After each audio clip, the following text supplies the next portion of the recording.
71.5%. 마이크론도 엔비디아도 TSMC도 못 가본 영업이익률입니다. 이번 1분기 SK하이닉스가 세계 반도체 영업이익률 1위에 올랐어요. 그래서 주가는 1년 만에 7배가 넘게 올랐습니다. 시가총액 900조, 한국 주식 2위까지 왔어요. 그런데 지금 한국 경제는 지금 사지 말아라고 했고, 같은 시점에 일본 노무라는 234만 원을 불렀습니다. 한쪽은 사이클 정점, 다른 쪽은 추가 80% 상승. 같은 회사, 같은 데이터를 보는데 정반대예요. 답은 1분기 재무제표 안에 다 있습니다. 5분만 같이 보시죠. 그 전에 구독과 좋아요 한 번씩, 댓글에 의견도 꼭 남겨주세요. 큰 힘이 됩니다. 잠깐! 시작 전에 안내드립니다. 앞에서 이야기한 영업이익률 71.5%는 올 1분기 단 3개월 결과예요. 1분기 정식 분기보고서는 5월 중순에 다트에 공시될 예정이고, 지금은 4월 23일에 회사가 발표한 IR 보도자료와 컨퍼런스 콜 기록만 공개됐습니다. 그래서 먼저 이미 다트에 공시된 작년 한 해 사업 보고서로 항목별 로 숫자부터 보고 1분기 IR 공개분을 같이 비교해드리겠습니다. 매출액부터 보시죠. 작년 한 해 매출이 97조 원, 전년 대비 47% 증가했습니다. 메모리 사이클이 본격 회복된 결과예요. 1분기 IR에서는 이미 매출 52.6조 원을 발표했습니다. 단 3개월에 작년 한 해의 절반이 넘는 매출이고 분기 매출 사상 처음으로 50조를 돌파했어요. 메모리 단일 회사로는 세계 1위 매출입니다. 삼성전자 메모리의 사업부 추정치보다 크고 엔비디아, 마이크론은 비교가 안 돼요. 두 번째, 영업이익. 작년 한 해 영업이익이 47조 원, 전년 대비 101% 증가입니다. 거의 2배예요. 영업이익률은 49%입니다. 매출이 47%늘 때 영업이익은 101% 늘어요. 이게 영업 레버리지입니다. 매출 1% 늘 때 영업이익이 2% 늘어나는 구조예요. 메모리 산업은 변동비가 작아서 한번 가격이 올라가면 이익이 폭발합니다. 1분기는 단 3개월에 영업이익 37.6조 원입니다. 작년 한 해 영업이익의 80%를 1분기에 찍었어요. 영업이익률은 49에서 71.5%로 점프했습니다. 앞에서 이야기한 그 71.5가 여기서 나온 숫자예요. 1분기 영업이익률을 71.5%는 글로벌 1위입니다. 마이크론 67.6, 엔비디아 65, TSMC 58, 삼성전자 21%. 모두 못 가본 영역이에요. 이게 노무라가 234만 원을 부른 첫 번째 근거입니다. 세 번째, 당기순이익. 작년 한 해 43조 원, 전년 대비 117% 증가입니다. 1분기 한 분기에만 40.3조 원, 작년 한 해의 94%를 1분기에 찍었어요. 다만 짚어드릴 게 있습니다. 1분기 순이익에는 영업외 수익이 14조 원이나 포함됐어요. 그중 9.94조 원이 비반도체 투자 자산의 평가이익입니다. 키오시아 같은 일본 메모리 회사 지분 가치가 올라간 결과예요. 환율 상승으로 환차익도 1.57조 원, 기타 항목이 약 2.5조 원 더 있습니다. 영업외 수익은 본업이익이 아닙니다. 매분기 동일하게 나오지 않아요. 회사가 본업으로 얼마나 버는지는 영업이익 37.6조 원을 기준으로 보시는 게 정확합니다. 마지막, 주당 순이익. 작년 한 해 1주에 62,044원을 벌었습니다. 전년 대비 2배가 넘었어요. 1분기 한 분기 EPS만 약 5만 5천 원으로 추정됩니다. 한 분기 만에 작년 1년 EPS의 90%가 가까이 나온 거예요. 쉽게 풀어드릴게요. 1분기 영업이익률 기준으로 환산하면 SK하이닉스가 만원어치를 팔면 7,150원이 영업이익으로 남습니다. 마이크론은 6,760원, 엔비디아 6,500원, TSMC 5,810원, 삼성전자는 2,130원이에요. 작년 한 해도 글로벌 상위권, 1분기 단 3개월은 글로벌 1위, 회사의 본업 수익성은 글로벌 최고 수준이에요. 현재 22개 증권사 목표가 평균은 168만 원입니다. 매수 의견이 19개나 되는데도요. 그런데 노무라 혼자 234만 원을 불렀어요. 4월 24일에 기존 193만 원에서 21%나 끌어올린 겁니다. 국내외 증권사 통틀어 가장 높은 목표가예요. 여기서 핵심이 하나 있어요. 노무라가 목표가를 계산한 방식, 일반적인 PER 방식이 아닙니다. PBR을 썼어요. PER은 한 해의 이익을 기준으로 보고 PBR은 회사가 쌓아둔 자기 자본을 기준으로 봅니다. 이익 기준이 PER, 자산 기준이 PBR이에요. 노무라는 12개월 선행 주당순 자산, 그러니까 BPS를 66만 8천 원으로 보고 거기에 PBR 3.5배를 곱해서 234만 원이 나왔습니다. 자산 기준을 쓴다는 건 단기 분기 이익이 흔들려도 회사가 쌓아둔 펀더멘털을 더 본다는 뜻이에요. 그러면 BPS 66만 8천 원은 어떻게 나왔을까요? BPS를 키우는 핵심 동력은 영업이익 누적입니다. 영업이익이 자본으로 쌓여서 BPS가 늘어나거든요.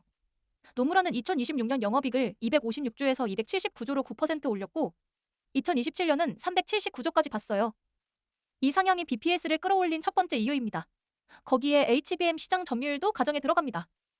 SK하이닉스 50%, 삼성 28, 마이크론 22% 구도가 유지되고 특히 엔비디아 차세대 루빈 플랫폼만 보면 70%까지 올라가요. 가장 충격적인 건 두 번째 가정입니다. 노무라는 26년 2분기 영업이익을 68조로 봤어요.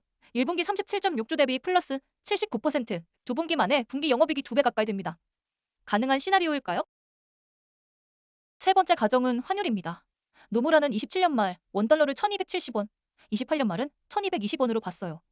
현재 1470원 수준 대비 약 17% 원화 강세 가정이죠. 원화가 강해지면 원화 환산 매출이 줄어 234만 원 목표가 발목을 잡아요. 가정이 깨지는 첫 위험 신호입니다. 참고로 1200원대는 2022년 1월 이후 본 적 없는 영역. 4년 만에 회귀하는 가정입니다. 매우 공격적인 환율 시나리오죠. 시나리오 셋입니다. 노무라가 맞으면 234만 원, 컨센이면 168만 원, BNK 보수면 117만 원. 현재 128만 원 어디로 갈까요? 노무라 가정 중 가장 위험한 두 가지 2분기 영업이익과 환율입니다. 특히 2분기 68조, 1분기 대비 플러스 79% 급증 가정. 메모리 가격 1분기 수준 유지에 HBM 출하 2분기 연속 급증. 둘 중 하나라도 어긋나면 234만 시나리오 무너집니다. 환율도 4년 만에 1200원대 회귀. 매우 공격적이에요. 7월 잠정 실적이 첫 시험대입니다. 노무라가 PBR로 봤다면 우리가 이제 깊이 봐야 할 또 다른 지표가 PR입니다. 자산 기준 말고 이익 기준으로요. SK하이닉스 PER은 단 3.7배로 글로벌 메모리 동종 중 가장 낮습니다. 이게 낮다는 건 시장이 메모리 사이클을 의심한다는 뜻이에요. 2017년 디램 가격은 슈퍼사이클로 연평균 30%씩 올랐어요. 그런데 2018년 4분기부터 2020년까지 약 절반 이하로 빠졌습니다. 2021년 8월 모건 스탠리는 겨울이 오고 있다 보고서로 사이클 종료를 경고했고 실제로 그 다음에 디램 가격이 60% 폭락했습니다. 시장은 이번에도 같은 패턴을 두려워합니다. 영상 시작에 보여드린 한국경제의 지금 사지 마라 기사 기억나시죠? BNK증권은 4월에 매수 의견을 보유로 하향했고 비슷한 시각의 부정 리포트가 이번 달에만 여럿 나왔습니다. 노무라가 234만 원을 부른 같은 시점에 다른 쪽은 사이클 정점을 베팅한 거예요. 이번엔 재무상태표를 보겠습니다. 자산 176조 중 재고가 14.3조, 매출의 43%나 차지합니다. 부채 비율은 20.5%로 동종 1위, 잉여연금 흐름은 8.6조로 작아요. 노무라는 이 데이터를 보고 성장 투자 중이라 정상이라고 봤고 한국경제와 BNK는 같은 데이터를 보고 사이클 정점 신호라고 본 거예요. 같은 숫자, 정반대 해석입니다. 결국 답은 두 가지에서 결정됩니다. 첫째, 마이크론이 2026년 2분기에 HBM 포 양산을 시작합니다. SK하이닉스 독점이 끝나는 시점이에요. 둘째, 7월 말 잠정 실적에서 노무라 가정인 영업이익 68조에 얼마나 가까운지가 분수령입니다. 시장은 현재 약 60% 확률로 사이클 정점을 베팅하고 있어서 PER이 3.7배에 머물러 있어요. 7월 말 잠정 실적이 노무라 가정 영업이익 68조에 가깝게 나오면 PER이 5배, 6배로 올라가면서 주가도 함께 리레이팅 됩니다. PBR 방식으로 보면 노무라 234만 원 시나리오로 이동하는 거예요. 반대로 영업이익이 40조대로 빗나가면 사이클 종료 베팅이 강화되면서 100만 원 라인까지 열립니다. 양쪽 다 베팅 가능한 자리예요. 어느 쪽이든 7월이 분수령입니다. 다음 6개월 동안 봐야 할 핵심 이벤트 3가지입니다. 첫째, 5월 첫째 주 미국 빅테크 1분기 실적, 그러니까 마이크로소프트, 구글, 아마존의 데이터 센터 투자 가이던스입니다. HBM 수요의 선행 지표예요. 둘째, 7월 말 SK하이닉스 2분기 잠정 실적. 셋째, 2분기 안에 마이크론이 HBM 포 양산을 시작합니다. 특히 7월 말 잠정 실적이 노무라 가정의 첫 검증일이에요. 영업이익 68조에 가까우면 PER 리레이팅 시작, 미달이면 사이클 정점 우려 강화, 캘린더에 메모해 두시면 좋습니다. 또 한 가지 시점은 콕 집기 어렵지만 원달러 환율도 변수예요. 노무라는 27년 말 1270원으로 가정했는데 원화가 더 강해지면 234만 원 시나리오의 발목을 잡습니다. 최근 시장에서 주목받는 5종목이 있어요. SK하이닉스, 삼성전자, 하나오션, 현대차, 현대제철. 이 중에서 SK하이닉스가 변동성도 가장 크고 업사이드도 가장 큽니다. 영상 시작에 댓글로 적어주신 A, 노무라, B, 한국경제 의견 끝까지 보고 바뀌셨나요? 다시 댓글 남겨주시면 새로운 정보가 업데이트되는 대로 결과 정리해서 알려드릴게요. 본인 의견을 데이터로 검증하는 게 가장 빠른 투자 공부입니다. 여기까지 함께 보셨다면 구독과 좋아요 한 번 더 부탁드립니다. 알림 설정도 같이 켜두시면 새 영상이 올라오자마자 바로 받아보실 수 있어요. 본 영상은 정보 제공 목적이며 매수, 매도 권유가 아닙니다. 투자 결정은 본인 판단으로 부탁드립니다.